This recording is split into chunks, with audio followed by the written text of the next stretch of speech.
Hey parents and coaches, are your kids using the right glove? The most important skill for youth athletes to learn is how to play proper catch. The problem is, most youth gloves are made with bad leather and are too big for small hands. They actually make it harder to play catch. That's why former Major League Baseball shortstop Kevin Smith created Cali gloves. Cali gloves are crafted from 100% Japanese kip leather and are the perfect size for kids. All Cali gloves come with palm slits, finger loops, and elastic wrist lacing that encourage proper hand placement, the right closing patterns, and give kids more confidence to go make plays. Cali gloves even allow parents to break in the glove without stretching out the fit. It's the glove Kevin wishes he had growing up, and the glove all his teammates want for their kids. Visit caligloves.com to learn more and help your kids play better catch. That's Cali Gloves, Kali gloves.com. Welcome to this week's edition of the Dugout Dish Podcast. I'm Andy Kirikides, joined by my wonderful co-host, Mr. Keith Glasser. How we doing? Great, how are you? Got a little Q&A today. Had some questions float in. A couple more specific to the younger fellas, the 28s and 29s, but some other questions that I think will span across all different grad classes and some good information here. So we'll get it started, Coach Glass, and we're gonna go straight to the nitty gritty here. Question is, what do coaches value more, metrics or in-game performance? Take us away. In-game performance.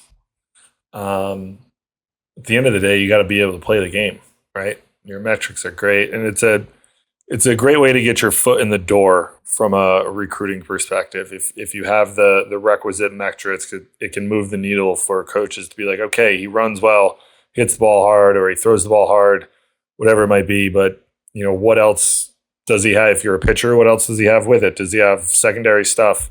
What does that look like? Is it swing and miss? Is it, not as good as just being is he a pitcher or is he a thrower? Can he locate? Can he field his position? Can he hold runners? All those things. Positionally, same thing. It's all well and great if you have triple digit exit velos, but if you can't hit anything that spins or you can only swing in one plane and have no adjustability within your swing, then it's going to be hard to recruit that. And if you can't play defense, another one that's hard to recruit. But ultimately, it's going to come down to what it looks like from an in-game perspective. What can you do when the lights are on? And some people play up with their metrics. Some people it plays down, and that's why it's such a tough thing to be able to do, right? Like recruit, there is no real science to recruiting, which is why coaches trust their eyes and everything it is that you've seen over everything you've logged over your career to what plays, what works, what you value. But it's always going to come from in-game stuff, right? Like you're going to actually sit down and watch a game and see how the kid plays. What's his motor look like? How is he defensively? What does he look like on backhand balls? How does he handle velo? How does he handle spin? What can he do? Does he have a knack for the moment? Those types of things. So it's, and I think sometimes you can lull yourself to sleep with, he doesn't have the greatest metrics, but man, every time I show up, he is on the barrel. Like, he just hits, and that kid usually ends up getting recruited. So I think that the easiest answer and the most straightforward one is it's going to be in-game performance that's going to get you to the next level.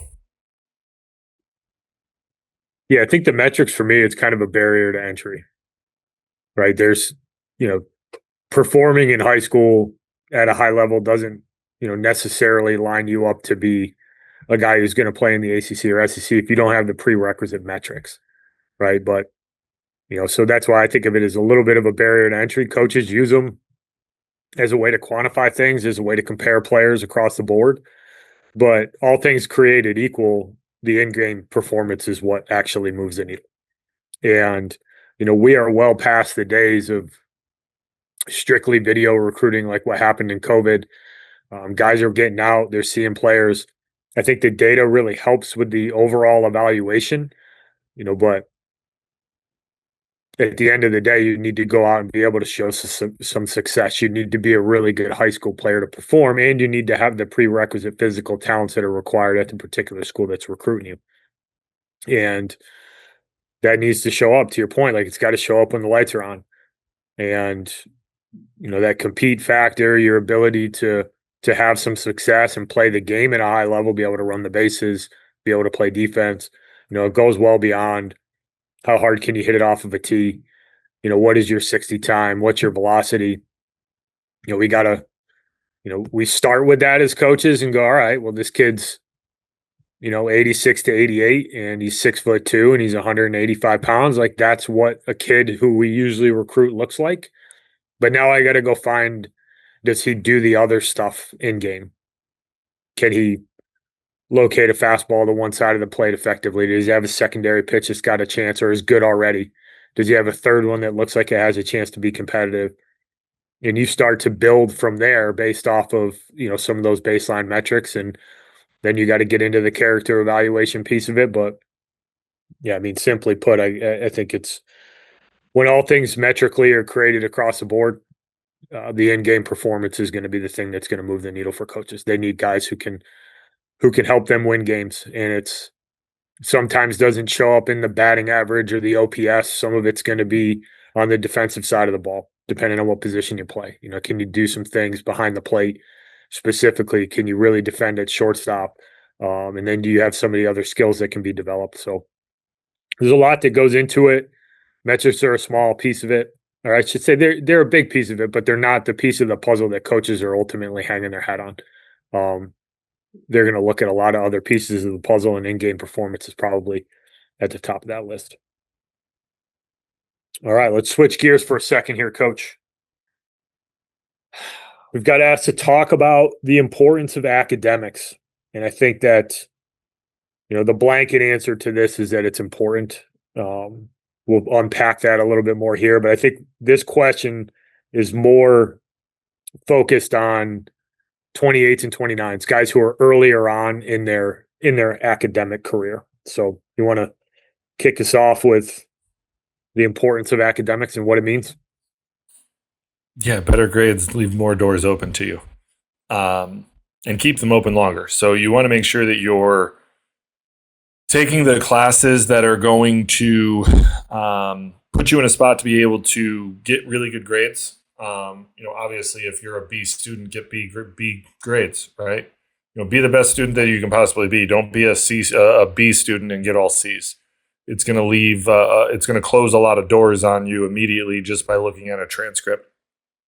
The other part too is make sure that you're being really strong in your core courses of English, history, or social studies, science, math, and your foreign language. Those are the ones that really do matter ultimately when you start thinking about going to colleges. They're not really going to put a lot of weight on your electives from basket weaving and swimming and gym. While they boost your GPA, yes, they're not going to move the needle in the admissions process. They're really going to lock in on your 5 cores that we talked about. The other side too is depending on what you want to do academically is do you need to take or should you take AP, IB, or honors courses? I would always tell you that take what you can handle, right? Like you shouldn't take 7 AP classes if that's going to be a deterrent or a detriment to your overall GPA and what you're doing in school. Sometimes people like think that we can take 9 APs and then you knock down all C's, and it's like, well, but it's AP. Well, it's going to ding your GPA, and it's going to look like you can't handle the rigor. And if you just took an honors or a regular class and knocked down an A, you'd be in a far better spot. So it's making sure that you're setting yourself up for success in the long run. But also being realistic and being honest about what you can handle from an academic load, to not be able to overwhelm yourself and become a detriment to what you ultimately want to do. But like I said, on the front end, you want to make sure that you're giving yourself a good foundation to start moving upwards on that upwards trajectory as you go throughout high school, to make sure that you have the best grades that you can possibly attain. And obviously, the better grades you have, the more it leaves doors open, and the more schools you're going to have the opportunity to be able to be recruited by. And additionally, the better grades you have, the more merit scholarship money you get. So mom and dad will be happy. It's not just about them hounding you about getting good grades. The more money that you can command from a merit scholarship standpoint lowers the total cost of tuition, which is a good thing for everybody.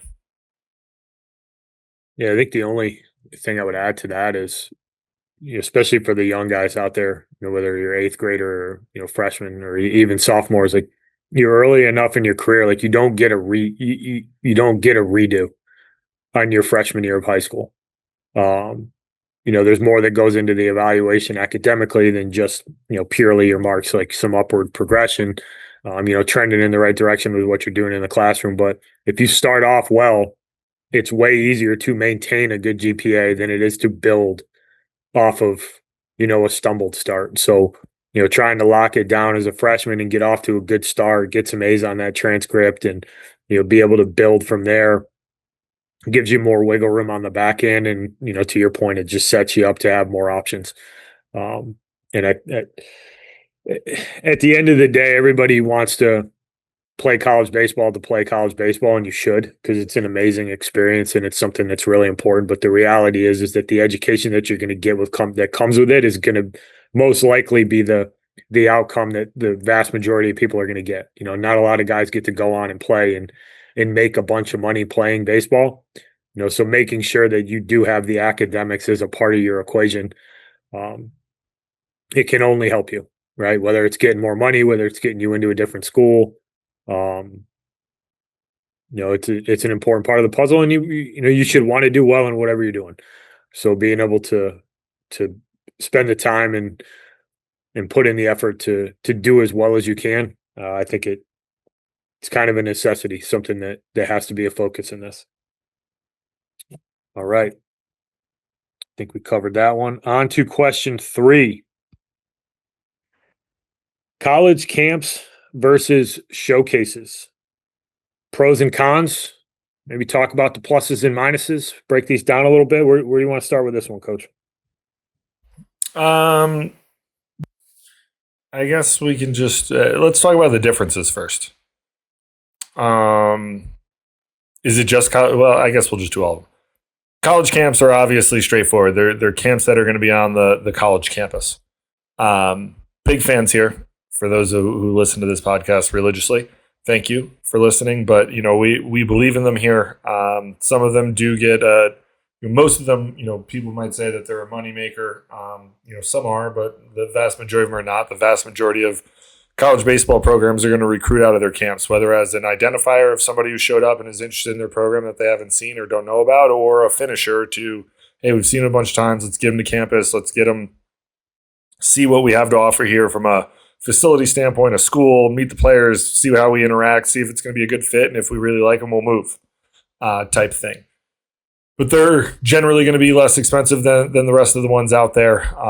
And for the Division ones, generally have more coaches in attendance as well. So, a good way to be able to, save some money and get in front of a bunch of coaches. Showcases, your PBRs, your perfect games, your any other organization out there that runs them.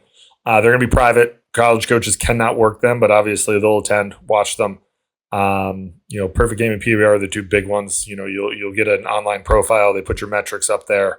It's numbers vary. The one thing that is a little tough with those ones is because they run a decent amount of them, depending on the state and where they are, you're not necessarily guaranteed the attendance of the coaches that'll be there. So it can be a little bit of a going in blind, unless you absolutely know that you've had contact with coaches that are going to say that they're going to be there. And then your private showcases are going to be a little bit more expensive. Those ones are going to be attended and worked by college coaches. They're getting paid to be there, and it'll be a little bit more expensive, but you're guaranteed that the 10, 15, 20, 35 coaches that are there to see you or that are there are going to be in attendance to watch you play. So you'll see a little bit more surrounding the academic world with those types of things. There are some other ones out there, but You'll see Diamond College showcases and head first things like that, where there's going to be a lot of academic focus there towards those types of showcases, and they're great. Like you're guaranteed those coaches are going to be in attendance to watch you play. It's a great way to be able to kind of especially if you're an academic guy, to go to one spot and show up and see 25 to 30 schools that you might have interest in, and they can watch you play and kind of see where it shakes out. So those are kind of the main differences. The general gameplay / setup for them are all going to kind of run along the same lines. You'll have a showcase, you'll have BP, you'll do defensive work. You're going to have some instruction time where you're going to actually be able to learn. I think there's a little bit more of an emphasis on it on the college camp side, where you're actually going to be able to learn some things and get taught. And that's by design, because coaches kind of want to see how you take coaching, things like that. But generally speaking, they're all kind of the same setup in how they run. The variation would just be how long it is. Like it might be a 1-day thing, it might be a 2-day thing. That would be the one kind of difference, I would say. But those are the differences amongst those three. If you're the parent of a high school baseball player with college aspirations, you already know the recruiting process can feel overwhelming. Endless showcases, nonstop emails, and big promises with very little clarity. That's why we recommend Diamond College Showcase Camps, the nation's premier academic baseball showcase. At Diamond College Showcases, every college coach in attendance is there with a purpose: to coach, instruct, evaluate, and recruit. Every player is seen, every player is engaged, and every family leaves with a clear understanding of where they truly stand. This is not a mass camp. College coaches run the drills, evaluate every athlete, and provide honest professional feedback that you can trust. Diamond College Showcase camps are built for serious student athletes who value both baseball and academics. If you're looking for transparency, clarity, and a recruiting experience that respects your time and your player's future, Diamond College Showcase is the place to be. To learn more, visit diamondcollegeshowcase.com. Yeah, and for me, I think they all serve a purpose, and I think you could go down a list of pros and cons if you wanted to get critical of it, but I think at the end of the day, it's just understanding where you are in your recruiting process and what you're getting out of these particular camps. Like, you talked about showcases like Diamond, or these showcases where they pay for schools to come and be at these events.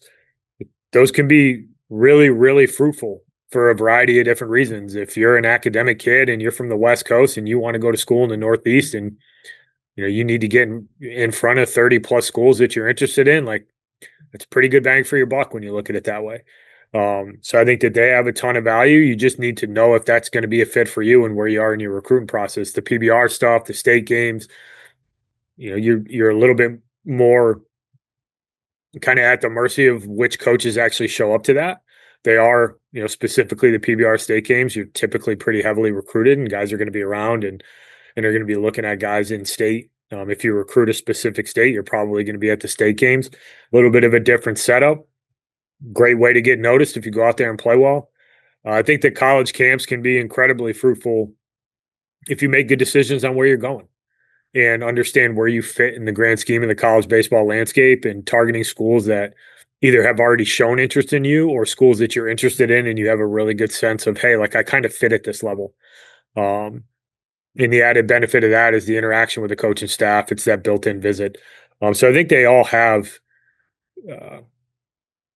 they all have their pros, right? I think if you were going to nitpick on cons, like, you probably want to look at some of the dollar amounts. But with that dollar amount that you might pay for a private showcase, you're also guaranteed that 35 or 40 coaches are going to show up at that event, where you might not get that in some other instances. So there's some pluses and some minuses in a sense, but I think at the end of the day, they can all be really fruitful from a recruiting perspective. It's just understanding which ones are going to have the most value to you and your family at what time you choose to go to those. If you're a 2029, going to a big private showcase event might not be the best use of your time right now. You might need to continue to get better. Those guys aren't going to be able to talk to you for a long time anyways. So thinking long and hard about how you want to spend that money, yeah, I think that's a worthwhile conversation. Um, and then, you're talking about, on campus camps, being able to target the right type of school and understanding where you fit. I think that's the hard piece to unpack when it comes to that stuff. Yeah, I think it's also worth noting this usually is a question that we get, but the contact rules, we'll throw it in there because we're not going to cover the question tonight, but we'll talk about it. Contact rules obviously have changed. 28 to 29, you can't get, no one can talk to you until August 1st of your prior to your junior year. So, I think some of the things that, back to the money grab point and to your point about 29s, they can't talk to you. And, if the only response that they can give you when you email them as a younger player is you come to camp, it's the only thing they can respond with. It's not that they want your money. That's the only way that they can actually communicate with you. So just keep that in mind. But no, I think that I don't necessarily know that there are quote unquote cons to any of them. I just think that it depends on what it is that where you are in your recruiting process and what's going to serve the best. What's the word I'm looking for? What's going to serve the best possible outcome for you, right? Like the college camps might, like going to 4 or 5 of them might be the best thing for you. Going to a private showcase might be what's good for you. Going to a couple, showcases like PPR might be what's best for you. It depends on who you're trying to get recruited by, who's going to be where you're going to be looking to go to, and how you can get in front of them. I don't necessarily know if there's a con, but it's more so what each individual person is going to have a different track to going to it. And this is all supplemental to your gameplay stuff where they're going to show up and watch you play in tournaments and stuff, right? Like these are all supplements to what you can additionally do in order to get in front of coaches that you're interested in getting in front of, right? Like it's not going to be something like your whole recruiting theory shouldn't be, I'm just going to go to every showcase in the world and try to get seen by them and not play baseball. Like, no, you should play baseball because they're going to show up and watch you play.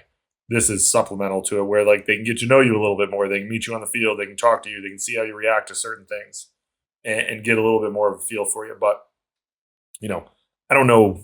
I don't know. I guess in my mind, I don't know if there's a con to any of them other than just, what you want to go to the ones that are going to be more fruitful for you than not, and do your research on the front end for what those are. Yeah, I think a lot of it has to do with timing too, right? And one of the other questions we had is like, when is the right time to attend camps? And if you're at 27, the time is probably now. Maybe not right during your high school season, but this summer, having a plan how you're going to get exposed, get exposure and get in front of the right schools. There's certainly a piece of that puzzle that you can take advantage, whether it's the college camps or the other mechanisms that we spoke about. But if you're a 28 or a 29, from a 29 perspective, unless you're kind of top of the food chain, I would say that the earliest that you would probably go and attend anything would be like this fall, maybe. Like if you're a guy who's trending towards the absolute top level of Division One baseball, I could probably be talked into, if you're up throwing or you're still playing in October, maybe going to an on-campus camp at a school that is really high on your list. You could probably talk me into that. I think it takes a unique kid, and the timing needs to be right. But for 28s more specifically, I think this summer is where I think a lot of people will start to spend money on exposure, and I think you just need to be thoughtful about where you fit relative to the timelines for recruitment. And if you want to make sure that when you go and you showcase yourself, that you're going to be putting up numbers and doing some things that are going to catch the eye of guys who are currently looking at the 28 class. And, for the most part, that's going to be Division One schools. So not just throwing money at the exposure problem because you're thinking that's going to solve it. I think you really need to think about what is worth your time, what is worth your effort, what is worth your money, and is there a better way to spend that money? And for some guys, going to showcases this summer is going to absolutely be the right thing. And going to an on-campus camp is absolutely going to be the right thing. And there's going to be other kids out there who the best thing that they can do is put the ball down in August and get after it in the weight room for 6 months and pop up next spring and be recruitable. And every one of those conversations is going to be a little bit different. But I think the tricky part about it is really being honest about where you fit and where the value is going to come, and making good decisions of how you're spending your time and your money.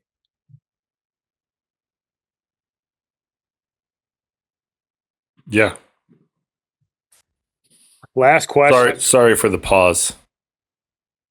Last question here. What should be included in emails for outreach, specifically focus on the content of the email, as well as video and what the video should look like?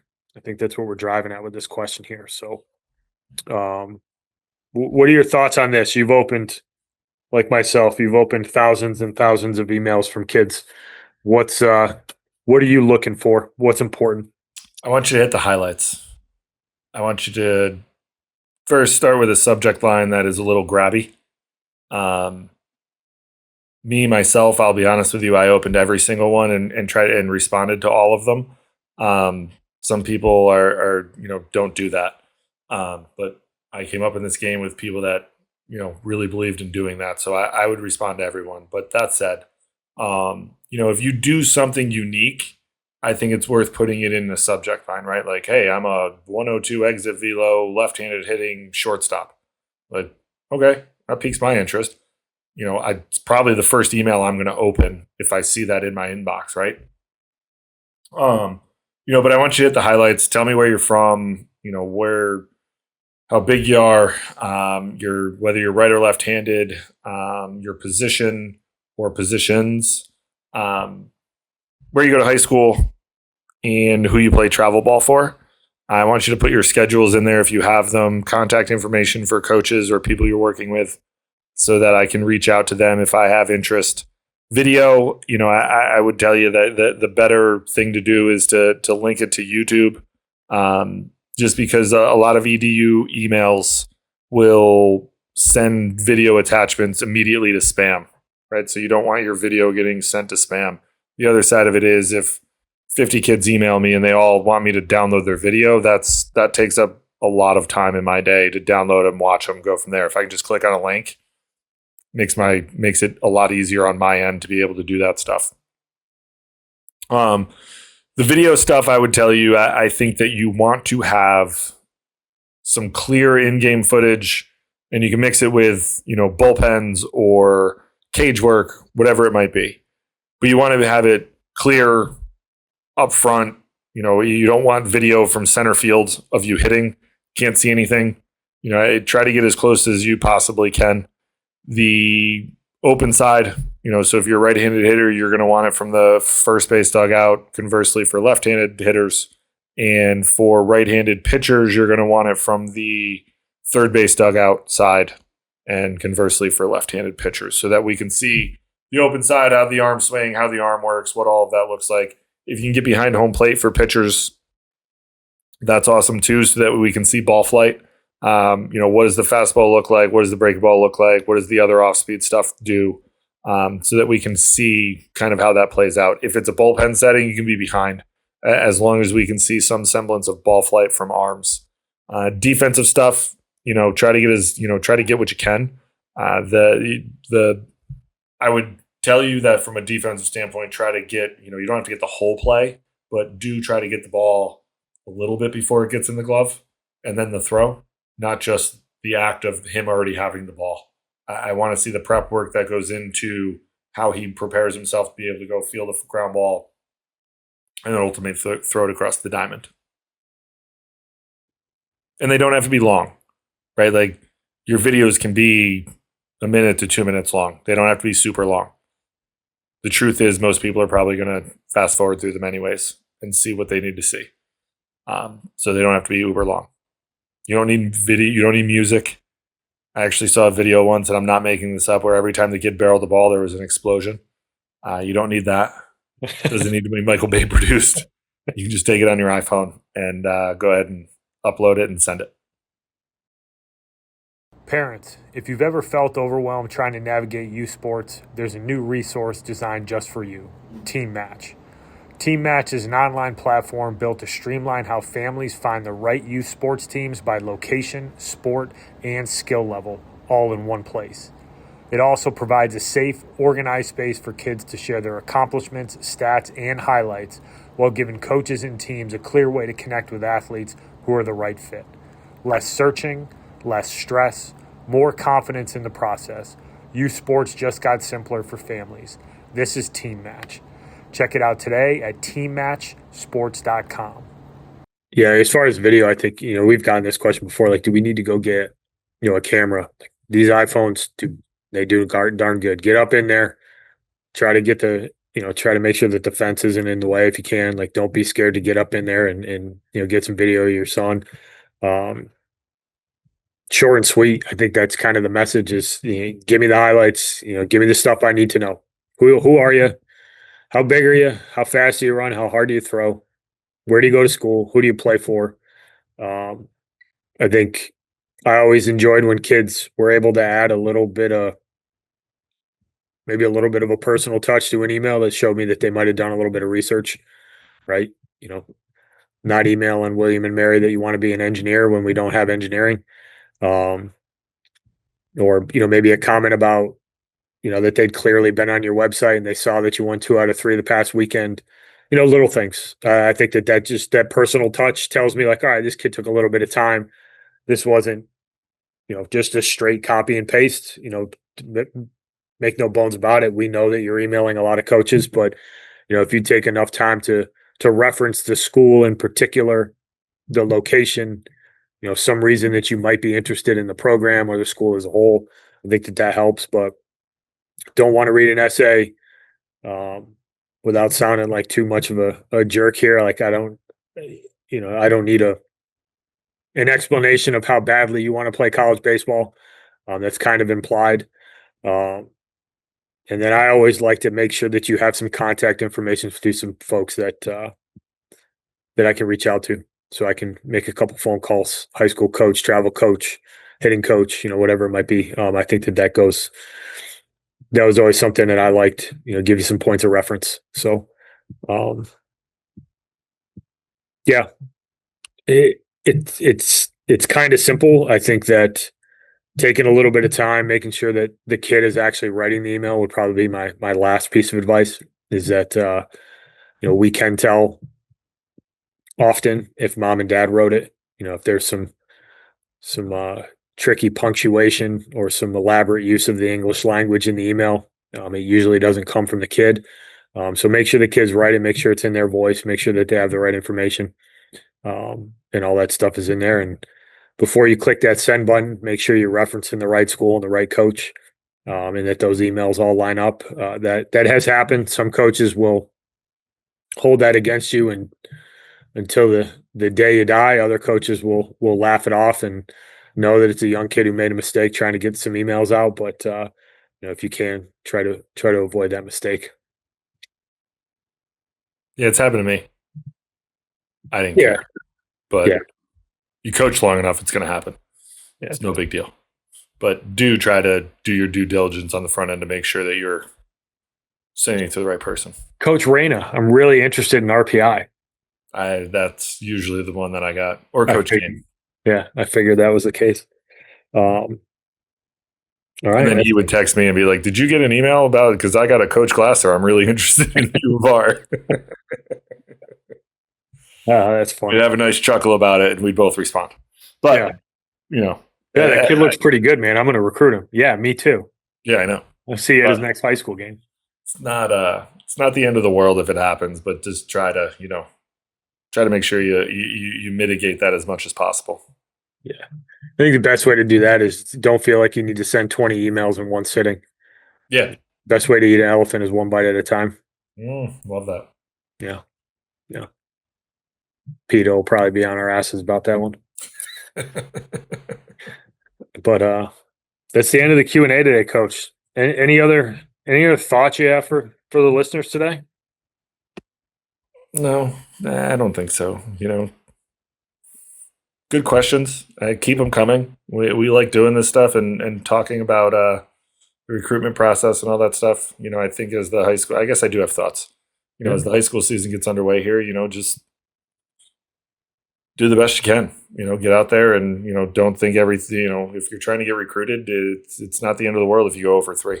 Right? Come back the next day. Go do some extra work. Come back the next day and be better. The sun's still going to rise the next day. You'll be fine. It's the best part about this game. You play relatively. There's quick turnarounds on when you play. You can have a bad day on Tuesday and turn around and have a great day on Wednesday and Thursday. Short week this week too. Yeah. Easter Sunday again. A lot of games this week. I know it's gonna be awesome. Packed in. I think we have a full 7-day stretch where there's a college baseball game every single day this week. Love it. I was watching Columbia Dartmouth today at noon. Yeah. Watch college baseball. It's one, it's awesome, and two, you can learn a lot about what these guys look like, how they act, and how they behave. So that'll be the last thing that I add for tonight. So, all right, we'll tune in next week. We'll have more for you then. Thanks, everybody. Talk to you soon. Thank you for listening this week. If you're watching on YouTube, go ahead and hit that subscribe button and smash that like button for us. Check us out on Apple Podcasts, Google Podcasts, as well as Spotify. You can follow us on Twitter and Instagram at EMD Baseball. If you want to find out what me and Keith do to help families and players navigate the recruiting process, go ahead and check us out on emdbaseball.com. Take a few minutes to check out our new online academy. I promise you'll get some good information out of that. Thanks again for listening. Check in with you next week.